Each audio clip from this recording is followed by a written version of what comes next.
জগন্নাথপুরে মইয়ার হাওরের বেড়িবাঁধ ভেঙে পানি প্রবেশ, ধান ঘরে তুললেও আতঙ্কে কৃষক, ক্ষতির শঙ্কায় হাওরপাড়ের মানুষ। মুবিন উদ্দিনের পাঠানো ভিডিওচিত্রে দেখুন বিস্তারিত। আসসালামু আলাইকুম। জগন্নাথপুরের জনপ্রিয় অনলাইন নিউজ পোর্টাল প্রতিদিনের জগন্নাথপুরে আপনাদের স্বাগত জানাচ্ছি। সুনামগঞ্জের জগন্নাথপুর উপজেলার অন্যতম বৃহৎ ও ঐতিহ্যবাহী জলাভূমি মইয়ার হাওরের বেড়িবাঁধ ভেঙে হাওরে পানি প্রবেশের ঘটনা ঘটেছে।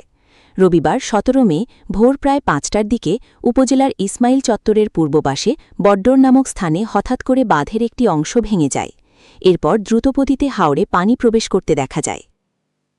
খবর পেয়ে স্থানীয় কৃষক, এলাকাবাসী ও বিভিন্ন শ্রেণীপেশার মানুষ ঘটনাস্থলে ছুটে যান। সরেজমিনে গিয়ে দেখা যায় ভাঙা অংশ দিয়ে প্রবল স্রোতে পানি প্রবেশ করছে হাওরের ভেতরে। তবে স্বস্তির বিষয় হচ্ছে, এবছর হাওরের প্রায় ৯৯% কৃষক ইতোমধ্যে তাদের বোরো ধান কেটে ঘরে তুলেছেন। ফলে বড় ধরনের ফসলহানির আশঙ্কা আপাতত নেই বলে জানিয়েছেন স্থানীয়রা।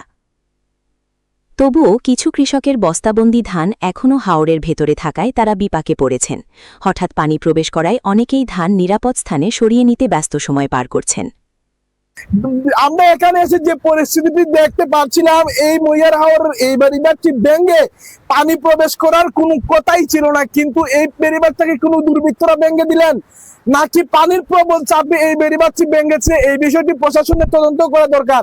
এবং দর্শক, আপনাদেরকে আরো একটি বিষয় জানিয়ে রাখতে চাই যে এই মইয়ার হাওরে কিন্তু বর্তমানে কোনো কৃষক অবস্থান করছেন না।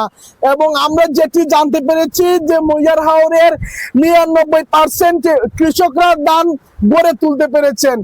এবং আরেকটি বিষয়, এই মইয়ার হাওর বর্তমানে যদি এইরকম পানি ঢুকতে থাকে তাহলে ১ থেকে ২ দিনের ভিতরে মইয়ার হাওরে পানি পরিপূর্ণ হয়ে যাবে। ঘটনাস্থলে গিয়ে আরও দেখা যায়, বাঁধ ভাঙার খবর ছড়িয়ে পড়তেই আশপাশের বিভিন্ন গ্রাম থেকে মাছ ধরার সরঞ্জাম নিয়ে অসংখ্য মানুষ হাওরে জড়ো হয়েছেন। স্থানীয় ভাষায় যাদের উজাইমারা বলা হয়, তারা সকাল থেকেই ভাঙা অংশের আশপাশে অবস্থান করছেন। স্থানীয় কৃষকরা জানান, গত বছরও ঠিক একই স্থানে বেড়িবাঁধ ভেঙেছিল। পরে সংস্কার করা হলেও সেটি টেকসই হয়নি বলে অভিযোগ তাদের।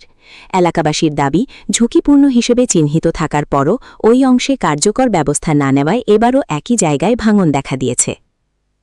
স্থানীয় কৃষক আব্দুল কাদের বলেন, আল্লাহর রহমতে বেশিরভাগ কৃষক ধান ঘরে তুলতে পেরেছেন, কিন্তু যেভাবে পানি ঢুকছে তাতে ভয় আর আতঙ্ক কাজ করছে। একই জায়গায় বারবার বাঁধ ভাঙা খুবই দুঃখজনক। আরেক কৃষক ছমির উদ্দিন বলেন, গত বছরও এই জায়গায় ভাঙন হয়েছিল। আমরা আগেই বলেছিলাম এখানে শক্তভাবে কাজ করা দরকার, কিন্তু গুরুত্ব দেওয়া হয়নি।